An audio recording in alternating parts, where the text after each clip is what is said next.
अस्सलामुअलैकुम। तिलिस्मी किताब तीसरा हिस्सा। अब हम थोड़ी देर के लिए असली थ्यूसोंग और अंबर की तरफ आते हैं, जिनको देवी तलाला ने अपने पास ही गायब करके महफूज रख लिया था। जब उसने महसूस किया कि अब अंबर थ्यूसोंग को आज़ाद करने का वक्त आ गया है, तो उसने दोनों को सहरा में एक ऐसी जगह जाहिर कर दिया जहां से कब्रिस्तान की मलका का शहर करीब ही था। अंबर और थ्यूसोंग अचानक शहर को जाने वाली पुरानी सड़क के किनारे खजूर के दरख्तों के नीचे जाहिर हो गए। देवी तलाला ने खुद को बिल्कुल जाहिर न किया था। वो उनके सोए हुए जिस्मों को सड़क के किनारे छोड़कर चली गई थी। अंबर और थ्यूसोंग की आंख खुल गई। अपने आप को सड़क के किनारे खजूरों के दरख्तों तले देखा तो हैरान होकर इधर उधर देखने लगे। हम यहाँ कैसे आ गए? थ्यूसोंग ने ताज्जुब से पूछा। अंबर उठकर बैठ गया और बोला, कुछ समझ में नहीं आ रहा। बहरहाल अब हमें यहाँ से निकल जाना चाहिए। ये सारा इलाका किसी के जादू के असर में लगता है। दूर उन्हें शहर की फसील दिखाई दे रही थी। थ्यूसोंग बोला, चलो उस शहर में चलते हैं, शायद वहां हमारे दोस्तों का कुछ सुराग मिल सके। अंबर और थ्यूसोंग शहर की तरफ चलने लगे। जो ही वो दरवाजे के पास आए तो उन्हें दरवाजे के दरमियान लटकते दो इंसानी सर नजर आए। थ्यूसोंग ने चौंक कर कहा, अंबर, ये तो तुम्हारा कटा हुआ सर है। अंबर ने अपनी गर्दन पर हाथ फेरा और बोला, और दूसरा सर तुम्हारा है थ्यूसोंग। दोनों हक्का बक्का होकर अपने अपने कटे हुए सरों को देख रहे थे। ये क्या मुअम्मा है अंबर? मेरी तो कुछ समझ में नहीं आता, थ्यूसोंग ने कहा। फिर उन्होंने दरवाजे पर लगा वो इश्तिहार पढ़ा जिस पर लिखा था, जो मुल्क से दुश्मनी करेगा उसका यही इंजाम होगा। अंबर बोला, मुमकिन है ये लोग हमारे हमशक्ल हों और मलका से गद्दारी करने के जुर्म में इनके सर काट दिए गए हों। थ्यूसोंग कहने लगा, मगर इंसान एक दूसरे का इतना ज्यादा हमशक्ल नहीं हो सकता। अंबर, यकीन करो ये हमारे ही सर हैं। अंबर हैरत में डूब गया, कहने लगा, जरूर ये तिलिस्माती शायर है कोई। फिर उन्होंने जोर से सांस खींचा। उन्हें मारिया, केटी और नाग में से किसी की खुशबू नहीं आ रही थी। वो शहर में दाखिल हो गई। अचानक लोगों ने उन्हें घेर लिया। एक आदमी ने चिल्लाकर कहा, अरे ये तो मलका सलामत के गद्दार हैं। इनके सर काट दिए गए थे, ये फिर से जिंदा हो गई हैं। इन्हें पकड़कर मलका के पास ले चलो। अंबर और थ्यूसोंग कुछ घबराए। इतने में वहां सिपाही आ गए। सिपाहियों ने जब देखा कि ये वही लोग हैं जिनके सर काटकर दरवाजे पर लटकाए गए थे तो बड़े हैरान हुए। दरवाजे पर उनके सर अभी तक लगे हुए थे। एक सिपाही ने अंबर से पूछा, तुम कौन हो और तुम्हारे सर तुम्हारे जिस्मों पर कैसे सलामत हैं? अंबर ने कहा, जनाब, जिनके सर काटकर दरवाजे पर लटकाए गए हैं, इत्तफाक से उनकी शक्लें हमारी शक्लों से मिलती जुलती हैं। हमारा इन आदमियों से कोई ताल्लुक नहीं है। सिपाहियों ने कहा, फिर भी तुम्हें हम मलका सलामत के हुजूर पेश करेंगे। चलो आओ हमारे साथ। अंबर को बड़ा गुस्सा आया। उसने तैश में आकर कहा, तुम अंधे हो गए हो क्या?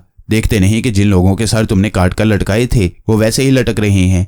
फिर हमारे पीछे क्यों पड़ते हो? सिपाहियों के सरदार ने अंबर को एक थप्पड़ मार दिया। ये उसकी गलती थी। अंबर का खून खौल उठा। उसने सरदार को गर्दन से पकड़कर एक हाथ से ऊपर उठाया और घुमाकर इतनी जोर से ऊपर उछाला कि वो गेंद की तरह ऊपर आसमान की बुलंदियों में उठता चला गया। फिर कलाबाजियां खाता जमीन पर आकर गिरा तो उसकी हड्डियों का चूरा बन गया और वो मर गया। ये मंजर देखकर लोग डरकर भाग गए। सारे शहर में शोर मच गया कि दो भूत शहर में दाखिल हो गए हैं। थ्यूसोंग ने कहा, भाई यहां से भाग चलो, ख्वामखा किसी मुसीबत में न फंस जाएं। अंबर ने कुछ सोचकर कहा, इस शहर के दरवाजे पर हमारे सर लटक रहे हैं। मुझे यकीन है कि नाग मारिया केटी का मुअम्मा भी इसी शहर में हल होगा। थ्यूसोंग ने कहा, तो क्या हम इन शहर वालों से लड़ाई करेंगे? अंबर ने कहा, हमें किसी से लड़ने की जरूरत नहीं है। हाँ, अगर कोई हम पर हमला करेगा तो हम उसे वही मजा चखाएंगे जो मैंने अभी अभी इस सिपाही को चखाया है। तो फिर यहां से किधर जाएं? थ्यूसोंग ने पूछा। अंबर ने इधर उधर देखा। लोग दूर दूर खड़े सहमी हुई नजरों से उन्हें तक रहे थे। सिपाही भी भाग गए थे। सड़क पर सरदार की लाश पड़ी थी। कुछ लोगों ने दूर से उन पर पत्थर भी फेंकने शुरू कर दिए। अंबर बोला, उस तरफ जो बाग है वहां चलते हैं, आओ मेरे साथ।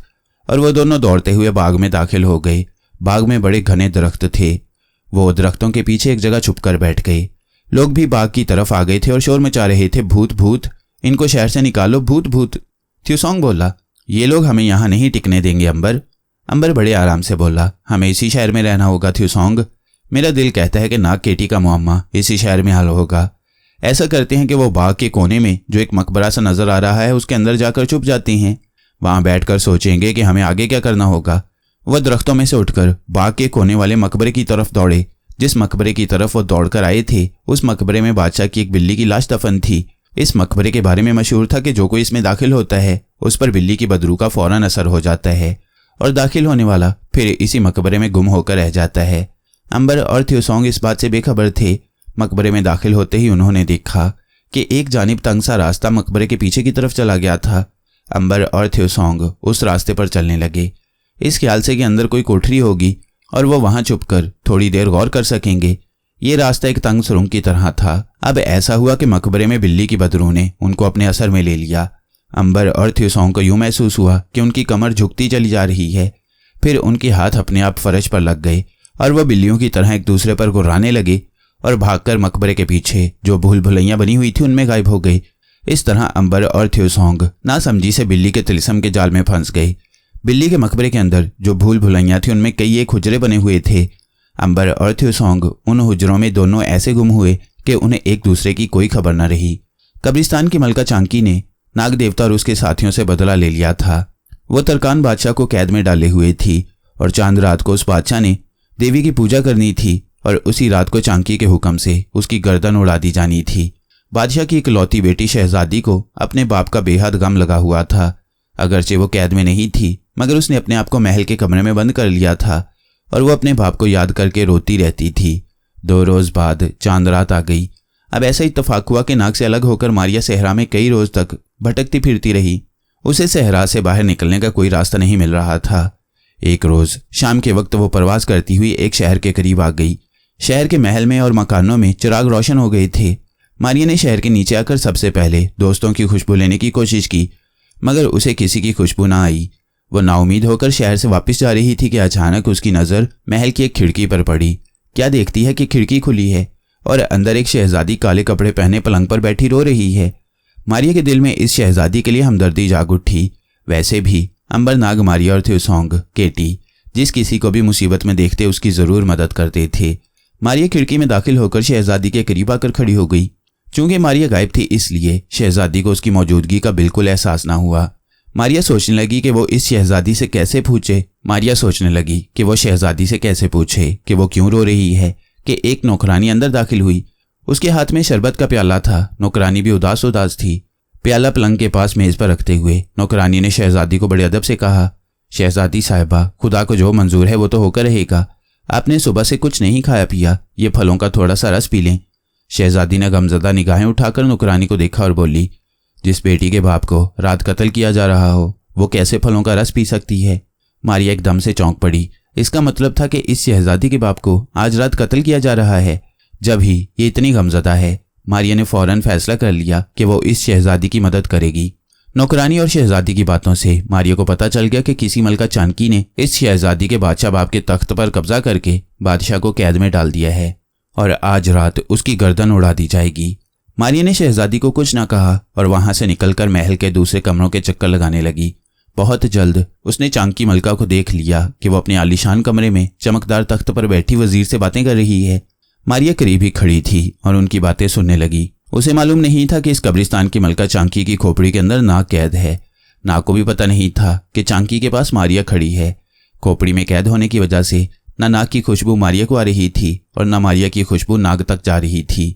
कब्रिस्तान की मलका चांकी ने वजीर से पूछा, बादशाह की गर्दन उड़ाने का सारा इंतजाम हो गया है? वजीर ने सर झुकाकर कहा, जी हाँ मलका सलामत, इस दफा हमने गर्दन उड़ाने का ऐसा बंदोबस्त किया है कि लोहे का तेज धार आले वाला फल ऊपर से आकर बादशाह की गर्दन को एकदम से काट कर रख देगा। चांकी बड़ी खुश हुई, बोली, शाबाश, हम खुद ये तमाशा देखने वहां जाएंगे। क्या ये गर्दन काटने वाली मशीन किले के दालान में लगाई गई है? वजीर ने कहा, जी हाँ मलका सलामत। मारिया ने यह सुना तो वहां से उड़कर किले के दालान की तरफ चली आई। क्या देखती है कि वहां सिपाही चारों तरफ पहरा दे रहे हैं। दरमियान में एक ऊंची मशीन लगी है जिसके नीचे मुजरिम का सर फंसा दिया जाता था और एक हत्थी खींचने से ऊपर लगा हुआ फौलाद का तेज धार चाकू एकदम नीचे गिर पड़ता था। जल्लाद उस मशीन के पास ही खड़ा उसमें तेल दे रहा था। फिर उसने नीचे एक हलवा कद्दू रखकर मशीन की ट्राई ली, हत्थी को खींचा तो खड़ा की आवाज से ऊपर से तेज धार वाला फौलादी चाकू नीचे गिरा और कद्दू के 2 टुकड़े हो गए। जल्लाद ने सिपाहियों की तरफ देखकर कहा, बादशाह की गर्दन कटने में इतनी देर भी नहीं लगेगी। इसकी गर्दन हलवे कद्दू से ज्यादा नरम है। सिपाही कह के लगाकर हंसने लगे। मारिया ऊपर बुलंद हुई और शहर के इर्द गिर्द चक्कर लगाने लगी। फिर वो एक तालाब के किनारे उतर कर बैठ गई। जब चांद निकल आया और चांदनी चारों तरफ फैल गई तो मारिया फिजा में उड़ती हुई किले में आ गई। वहां हर शय तैयार थी। चांकी मलका भी वहां आकर तख्त पर बैठ चुकी थी। वजीर और सिपा सालार भी मौजूद थे। सिपाही भी तीर कमान और तलवारें लिए चाक चौबंद खड़े थे। मलका चांकी ने बुलंद आवाज में पूछा, क्या बादशाह ने देवी की पूजा खत्म नहीं की? सिपा सालार बोला, मलका सलामत, पूजा खत्म हो गई है। सिपाही बादशाह को किले की छत से उतारकर नीचे ला रहे हैं। मारिया की निगाहें उन सीढ़ियों की तरफ उठ गईं जिधर से बादशाह को लाया जा रहा था। ये सीढ़ियां किले की छत से नीचे उतरती थीं। बादशाह के हाथ नीचे जंजीरों से बांधे गए थे। उसका सर झुका हुआ था। वो खामोश था, मगर चेहरे पर बादशाहों जैसा वकार मौजूद था। सिपाही तलवारें उठाए उसकी दोनों जानिब चल रहे थे। बादशाह अपने पांव पर बादशाहों जैसी शान से चलता मौत की मशीन तक आ गया। फिर उसने एक निगाह मलका चांकी पर डाली। मलका ने कहा, अगर तुम्हारी कोई आखिरी ख्वाहिश हो तो बयान करो। बादशाह ने चांकी की तरफ देखा और कहा, बादशाहों से सिर्फ बादशाह ही उसकी आखिरी ख्वाहिश करते हैं। तुम एक मामूली औरत हो जो मेरी कनीज बनने के भी लायक नहीं, इसलिए मैं तुम्हें अपनी आखिरी ख्वाहिश नहीं बताऊंगा। मारिया को इस दलेर और बहादुर बादशाह की ये बात बड़ी अच्छी लगी। वाकई खानदानी बादशाह ऐसे ही हुआ करते हैं। मगर यह जवाब सुनकर कब्रिस्तान की मलका चांकी के तन बदन में आग लग गई। उसने गुस्सीली आवाज में जल्लाद से कहा, इस गुस्ताख की गर्दन उड़ा दी जाए। जल्लाद ने फौरन बादशाह की गर्दन मशीन के शिकंजे में फंसा दी और पीछे हटकर मशीन की हत्थी को नीचे गिराकर 1 सेकंड में बादशाह की गर्दन को उड़ा देना था। मगर सब ये देखकर हैरान रह गए कि फौलादी चाकू ऊपर ही अटका हुआ था, वो नीचे नहीं गिर रहा था। असल में उसे मारिया ने हाथ देकर रोक लिया था। मलका चांकी ने गुस्से में कहा, मशीन को क्या हो गया है? जल्लाद परेशान हो गया। उसने 2-3 बार हत्थी को जोर जोर से हिलाया, मगर चाकू नीचे आने का नाम ही नहीं ले रहा था। मलका चांकी ने सिपा सालार की तरफ देखकर हुक्म दिया, बादशाह की गर्दन तुम खुद अपनी तलवार से उड़ा दो। सिपा सालार ने फौरन तलवार खींची और बादशाह की तरफ बढ़ा। अब मारिया ने एक ही झटके से चाकू को मशीन से उखाड़कर अलग फेंक दिया। सब लोगों ने फौलादी चाकू को अपने आप मशीन से अलग होकर दूर गिरते देखा तो कुछ खौफजदा से हो गई। मगर चूंकि कब्रिस्तान की मलका चांकी खुद जादूगरनी थी, इसलिए उसने कोई परवाह न की और सिपा सालार से कहा, फौरन बादशाह की गर्दन उड़ा दो। सिपा सालार जो ही तलवार का वार करने लगा। लोग ये देखकर दंग रह गए कि सिपा सालार के हाथ से तलवार अपने आप निकलकर फिजा में बुलंद हुई और फिर उसके 2 टुकड़े हो गए। लोग सहम कर परे परे हट गए। वजीर ने कहा, मलका सलामत, ये जादू है, कोई जादू कर रहा है। चांकी ने चिल्लाकर कहा, मुझसे बड़ा जादूगर कोई नहीं, मैं खुद बादशाह की गर्दन उड़ाऊंगी। अब वो खुद तलवार लेकर बादशाह की तरफ बढ़ी। उसकी खोपड़ी में बैठा नाग ये सारी बातें सुन रहा था। वो समझ गया कि बाहर कुछ गड़बड़ है और कोई शख्स अपने जादू की मदद से बादशाह की जान बचाने की कोशिश कर रहा है। कब्रिस्तान की मलका चांकी तलवार हाथ में लिए बादशाह के सर पर आकर खड़ी हो गई और बुलंद आवाज में बोली, देखती हूँ कौन जादूगर है यहाँ, मैं अब इसकी गर्दन उड़ाने लगी हूँ। मारिया उसके करीब ही बिल्कुल तैयार खड़ी थी। कब्रिस्तान की मलका चांकी का तिलिस्म सिर्फ कब्रिस्तान की मुर्दों और तिलिस्मी किताब तक ही चल सकता था। ये उसे भी मालूम था कि अपनी हदूद से बाहर उसका तिलिस्म काम नहीं कर सकता, मगर ये बात उसने जादूगर को डराने के लिए कह दी थी। दूसरी तरफ मारिया ने फैसला कर लिया था कि चाहे उस पर जादू का असर हो जाए, मगर वो बादशाह की जान जरूर बचाएगी, जिसकी बेटी को बाप की जरूरत है। कब्रिस्तान की मलका चांकी ने तलवार फिजा में बुलंद की और एक चीख हलक से निकालकर तलवार का वार करना चाहा ही था कि एक छनाके के साथ तलवार उसके हाथ से छूटकर 20 गज दूर जा गिरी। चांकी की आंखें गुस्से से लाल हो गईं। उसने चीख मारकर कहा, तू कौन है? मैं तुझे जिंदा नहीं छोड़ूंगी। मारिया ने कब्रिस्तान की मलका चांकी को जमीन पर से उठाकर सतून के साथ खड़ा कर दिया, फिर एक रस्सी ली और उसको बांध दिया। सिपाही और वजीर डर के मारे थर थर कांपने लगे। वो समझ गए कि कोई बदरूह वहां आ गई है। उस जमाने में लोग बदरूहों और भूतों से और जादू से बहुत डरा करते थे। मारिया ने फौरन बादशाह को शिकंजे में से बाहर निकाल लिया। अभी तक मारिया ने कोई आवाज नहीं निकाल ली थी। नाग चांकी की खोपड़ी में सिमटा यही सोच रहा था कि बाहर क्या हो रहा है। उसने चांकी की चीख भी सुनी थी। उसने ये अंदाजा लगा लिया था कि बाहर कोई जबरदस्त जादूगर आ गया है जिससे चांकी का मुकाबला हो रहा है। कब्रिस्तान की मलका चांकी ने गरजदार आवाज में कब्रिस्तान के मुर्दों की फौज को हुक्म दिया कि बादशाह को फरार न होने दिया जाए, इसकी गर्दन उड़ा दी जाए, क्योंकि वो देख रही थी कि सिपाही खौफ के मारे कांप रहे हैं। चांकी का हुक्म सुनते ही शाही महल और किले से मुर्दों के ढांचों की फौज का दस्ता तलवारें लहराता बादशाह को हलाक करने के लिए आगे बढ़ा। इस दौरान बादशाह भी हैरान था कि यह कौन नेक रूह है जो उसकी जान बचाने की कोशिश कर रही है। मारिया ने जब मुर्दा ढांचों की फौज को बादशाह की तरफ हमला करने के लिए बढ़ते देखा तो वो समझ गई कि बादशाह का बचना मुश्किल है। चुनाचे उसने बादशाह को फौरन उठाकर अपने कांधे पर डाल लिया। मारिया के कांधे पर आते ही बादशाह गायब हो गया। बादशाह को गायब होते देखकर चांकी, मुर्दों की फौज, सिपाही, वजीर और दरबारी शजते रह गए। मारिया बादशाह को लेकर फिजा में बुलंद हो गई। बादशाह खुद बेहद डर गया था, क्योंकि वो अपने आप को भी नहीं देख सकता था। मगर बाकी हर शय उसे नजर आ रही थी। उसने सहमी हुई आवाज में कहा, ए नेक रूह, तुम कौन हो? मारिया ने जवाब में कहा, ए बादशाह, मैं तुझे इन जालिमों से बचाने आई थी, इसलिए कि मुझसे तेरी बेटी के आंसू नहीं देखे जाते थे। बादशाह ने बेचैन होकर कहा, मेरी बच्ची का क्या हाल है? मारिया ने कहा, मैं तुम्हें तुम्हारी बेटी के पास ही महल में लिए जा रही हूँ। मारिया बादशाह को लेकर शहजादी के कमरे में आ गई। उस वक्त शहजादी काले कपड़े पहने अपने बाप की याद में आंसू बहा रही थी। मारिया ने बादशाह को कालीन पर अपने से अलग किया तो बादशाह जाहिर हो गया। अपने बाप को अपने सामने देखकर शहजादी को अपनी आंखों पर यकीन नहीं आ रहा था। बादशाह ने आगे बढ़कर अपने जिगर के टुकड़े को सीने से लगा लिया। दोनों बाप बेटी की आंखों से आंसू गिर रहे थे। मारिया ने कहा, बादशाह सलामत। चांकी अपने सिपाहियों और मुर्दा ढांचों की फौज के साथ यहाँ आकर आपको और शहजादी को नुकसान पहुंचा सकती है, इसलिए बेहतर यही है कि जब तक इस गद्दार और जालिम औरत चांकी का खात्मा नहीं होता, आप दोनों किसी महफूज जगह पर चले जाएं। शहजादी ने मारिया की आवाज़ सुनी तो डरकर अपने बाप के साथ लग गई।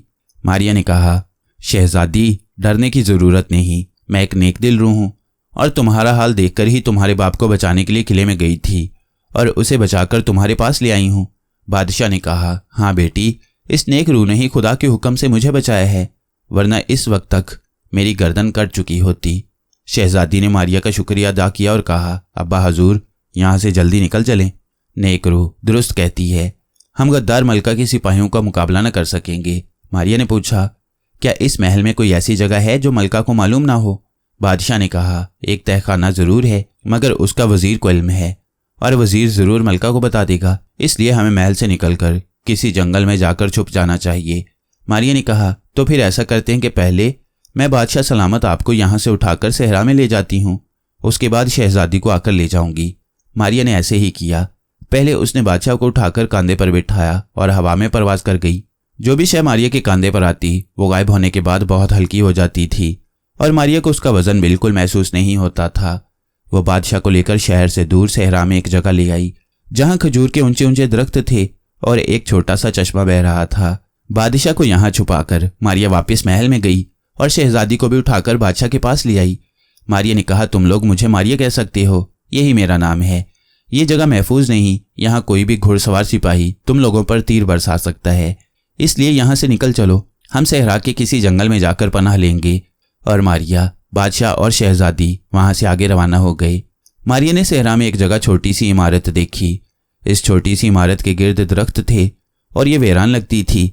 मारिया ने बादशाह से कहा कि आप लोग इस इमारत के अंदर छुप जाएं, मैं महल में जाकर चांकी गद्दार की खबर लेती हूँ। जब तक मैं उसकी फौज को ठिकाने नहीं लगाती और बागियों को महल से निकालकर बाहर नहीं करती, आप लोग इसी जगह रहें। बादशाह ने इमारत की तरफ देखकर कहा, मारिया, ये इमारत एक तिलिस्मी बिल्ली का मकबरा है। मारिया ने कहा, तो क्या हुआ, आप लोग इसके अंदर छुप सकती हैं। बादशाह बोला, तुम नहीं जानती कि इस मकबरे के बारे में मशहूर है कि इसके अंदर जो भी कोई दाखिल होता है बिल्ली बन जाता है और मकबरे की भूल भुलैयों में गुम हो जाता है, फिर वो कोशिश भी करे तो इस मकबरे से बाहर नहीं आ सकता। शहजादी ने डरते हुए कहा, अब्बा हजूर, हम इस मकबरे में नहीं जाएंगे। मारिया ने इधर उधर देखा और बोली, वो सामने दरख्तों में एक खो दिखाई दे रहा है, तुम दोनों उस खो में जाकर छुप जाओ, मैं शाम को आकर तुम्हारी खैरियत मालूम कर जाऊंगी। बादशाह बोला, ठीक है मारिया, हम उसी जगह छुप जाती हैं। यहाँ पानी का चश्मा भी है और खाने को दरख्तों की खजूरें भी बहुत नीचे गिरी हुई हैं। बादशाह और शहजादी मकबरे के पास ही खजूर के दरख्तों के पास खो में जाकर छुप गए। मारिया चलती हुई मकबरे के करीब से गुजरी तो उसे बिल्लियों की आवाज़ सुनाई दी। मारिया रुक गई। उसने देखा कि एक स्याह और एक भूरी बिल्ली मकबरे की पथरीली जालियों में से उसकी तरफ देख रही है। इन बिल्लियों में से एक अंबर और दूसरा थ्यूसोंग था, मगर बिल्ली होने की वजह से मारिया को उनकी खुशबू नहीं आ रही थी, लेकिन अंबर और थ्यूसोंग को मारिया की खुशबू आ रही थी और वह बिल्लियां बन जाने के बाद मलका को भी देख सकते थे। अंबर और थ्यूसोंग मारिया को अपनी जुबान में कह रहे थे कि हम अंबर थ्यूसोंग हैं, हमें किसी तरह यहाँ से निकालो, मगर मारिया उनकी जुबान नहीं समझती थी। मारिया ने सोचा कि ये बिल्लियां मकबरे ही में रहती होंगी। उसे बादशाह की इस बात पर यकीन नहीं आया था कि जो कोई आदमी बिल्ली के मकबरे में दाखिल होता है बिल्ली बन जाता है। अंबर और थ्यूसोंग मकबरे से बाहर निकलने की कोशिश करते, मगर उनके आगे नजर न आने वाली दीवार आ जाती थी। मारिया ने इतना जरूर महसूस किया कि दोनों बिल्लियां उसकी आंखों में आंखें डाले उसको तक रही हैं।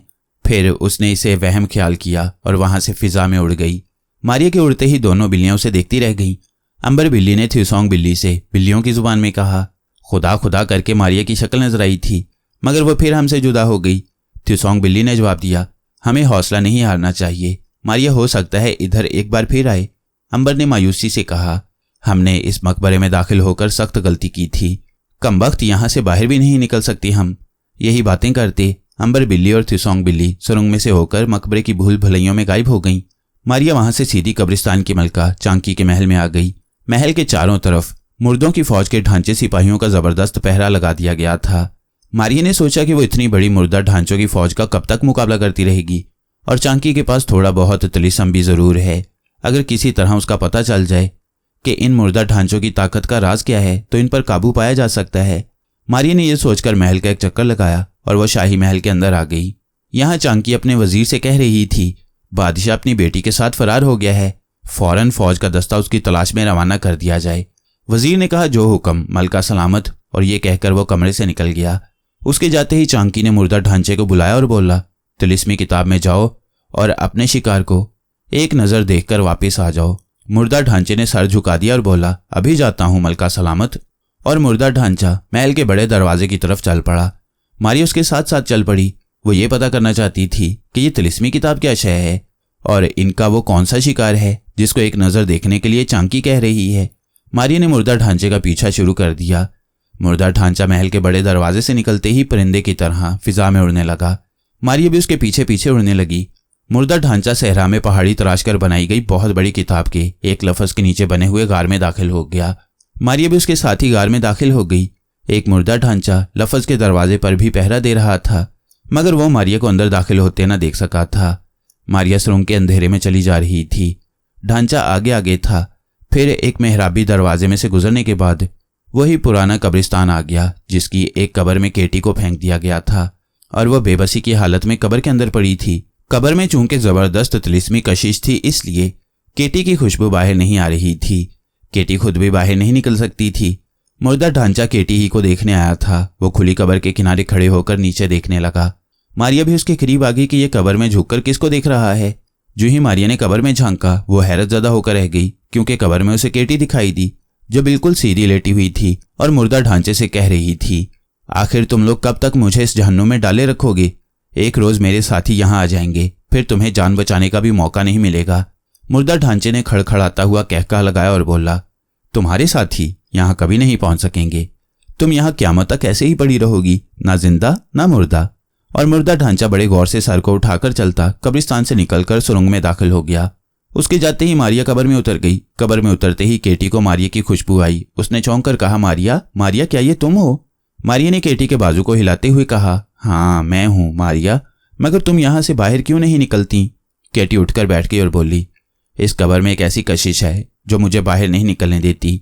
क्या तुम उस कशिश को महसूस नहीं कर रही हो? मारिया ने कहा, नहीं, मुझे तो किसी किस्म की कशिश महसूस नहीं हो रही। केटी बोली, खुदा का शुक्र है कि तुम पर इस कब्रिस्तान की मनहूस मलका चांकी का असर नहीं हुआ। मारिया ने कहा, तो क्या ये चांकी का कब्रिस्तान है? केटी बोली, मारिया, ये सारा इलाका चांकी का है, क्या तुम उसे जानती हो? मारिया ने केटी को सारी कहानी सुना डाली और बताया कि वो बादशाह और उसकी बेटी को एक मकबरे के पास खो में छुपा आई है, मगर अंबर और थ्यूसोंग का मुझे कोई सुराग नहीं मिल सका। फिर उसने केटी को बताया कि उसने शाही हकीम की किताब में देखा था कि वो तलवार लिए अंबर और थ्यूसोंग के पीछे लगी है। ये क्या किस्सा था? केटी ने अपने माथे पर हाथ फेरते हुए कहा, मारिया, मुझे कुछ याद नहीं, शायद मुझ पर जादू कर दिया गया था, मगर मैंने अंबर और थ्यूसोंग को कोई नुकसान नहीं पहुंचाया और मुझे ये भी मालूम नहीं कि वो कहाँ हैं। केटी कहने लगी, कोई बात नहीं, हम उनको तलाश कर लेंगे, पहले तुम यहाँ से बाहर निकल चलो। यहाँ ये बात हम आपको बताते चलें कि जब अंबर और थ्यूसोंग ने अपने सर दरवाजे पर लटकते देखे थे तो वहाँ शोर मच गया था कि अंबर थ्यूसोंग के दो हमशक्ल शहर में दाखिल हो गई हैं। इस पर चांकी ने हुक्म दिया था कि अंबर और थ्यूसोंग के सरों को दरवाजे में से उतारकर शाही महल के तहखाने में शीशे के बॉक्स में बंद करके रख दिया जाए। चुनाचे मारिया अंबर थ्यूसोंग के कटे हुए सर नहीं देख सकी थी। मारिया ने केटी से कहा, मैं तुम्हें कब्र से बाहर निकालती हूँ। मारिया ने केटी को उठाकर अपने कंधे पर डाल लिया। केटी गायब हो गई। मारिया उसे कब्रिस्तान से बाहर ले आई। बाहर आते ही केटी पर से कब्र के तिलिस्मी लहरों का असर भी गायब हो गया। मारिया ने कहा, मैं तुम्हें इसी गैबी हालत ही में बाहर निकाल कर ले जाऊंगी, क्योंकि बाहर मुर्दा ढांचे तलवार लिए पहरा दे रही हैं। चुनाचे केटी को अपने कंधे पर रखे मारिया कब्रिस्तान से निकलकर सुरंग में से होती हुई बाहर पत्थर की किताब के सहन यानी वरक पर आ गई। यहाँ अब एक की बजाय दो मुर्दा ढांचे पहरा दे रहे थे, मगर वो मारिया और केटी को नहीं देख सकते थे। मारिया केटी के लिए फिजा में परवाज कर गई और सीधी बिल्ली के मकबरे के पास खो में आ गई, जहां बादशाह और उसकी बेटी पहले ही से छुपे हुए थे। मारिया ने बादशाह और शहजादी से केटी का तारुफ यूं करवाया। ये केटी है, ये मेरी बहन है। चांकी इसकी भी दुश्मन है और इसको भी हलाक करना चाहती है। ये भी तुम लोगों के पास ही रहेगी। बादशाह और शहजादी ने केटी से मिलकर खुशी का इजहार किया और उसे अपने पास बिठा लिया। मारिया ने कहा, केटी तुम बादशाह और शहजादी की हिफाजत करना, मैं शाही महल के हालात का जायजा लेकर अभी वापस आ जाऊंगी। मारिया महल की तरफ परवाज कर गई। उसके जाने के बाद केटी ने बादशाह से पूछा कि यह गोल छोटी सी इमारत कौन सी है। बादशाह ने उसे बताया कि यह तिलिस्मी बिल्ली का मकबरा है और इसके बारे में मशहूर है कि जो कोई इस मकबरे में दाखिल होता है बिल्ली बन जाता है और फिर सारी जिंदगी मकबरे की भूल भुलैयों से बाहर नहीं निकल सकता। केटी हंस पड़ी और बोली, बादशाह सलामत, आप भी इस किस्म की तोहमात पर यकीन रखती हैं? मैं ऐसी बातों को नहीं मानती। ये कहकर केटी मकबरे की तरफ चली तो शहजादी ने उसे मना करते हुए कहा, केटी बहन, खुदा के लिए मकबरे के अंदर मत जाना। केटी ने मुस्कुरा कर कहा, मैं मकबरे के अंदर नहीं जाऊंगी, तुम फिक्र मत करो।